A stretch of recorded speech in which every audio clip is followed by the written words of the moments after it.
Piolo Pascual may revelasyon sa ginawang karakter sa pelikulang Malyari. Tingnan ang mga detalye.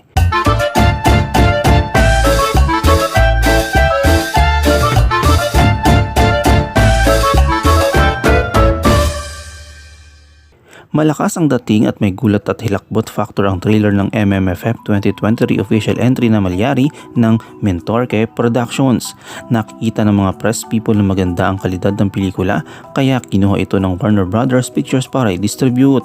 Napanood ang entertainment media na dumalo sa media conference ang trailer na ginanap sa Cinema 5 ng SM MOA noong Biyernes December 1. Ito rin bale ang kick-off ng promotion ng pelikulang ito kaya may fan con din sila na activity center pagkatapos ng media conference. Tila holiday sa SMO noong nakaraang Biyernes dahil maaga pa lang ay marami ng tao sa activity center, subalit nagkaroon muna ng media conference na dinuluhan ng cast ng pelikula na sila Piolo, Janela Salvador, Gloria Diaz at Chisi Santos, Ron Angeles kasama sina Direk Cabirido at nagsulat nito na si Enrico Santos at ang producer na si John Brian Diamante.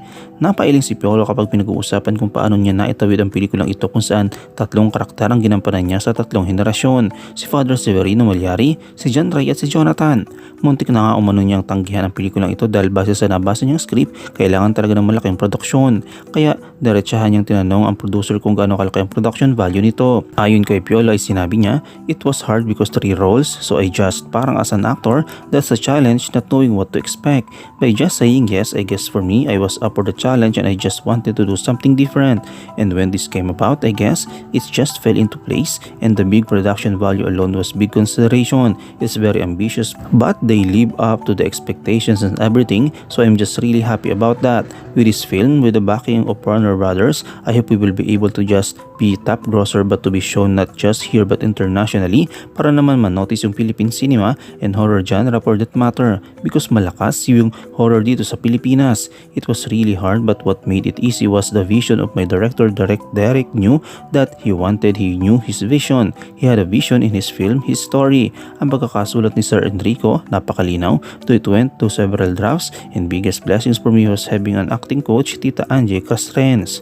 Malaking bagay na talagang ginasusan ng produksyon at nalock si Piolo Pascual sa shooting para makapag-concentrate sa tatlong karakter na ginagampanan niya. Dagdag pa niya, "There were other days that I was doing 3 characters, so you have to be specific and you have to know why the journey of each character.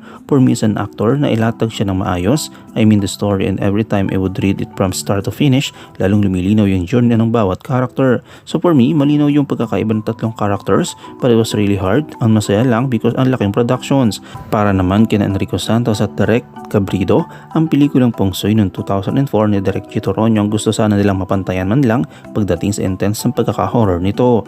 Pag-aasam ni Enrico ay sinabi, "Sana nga mapantayan lang but I would love to say na I hope the legendary Pongsoy makahabol man lang kami. Dahil wala naman pong tatalo doon, iconic na iconic yun.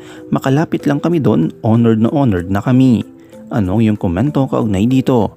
Shoutout tayo kina Nilda Reyes, kay Gerald Luna at kay Perla Cruz.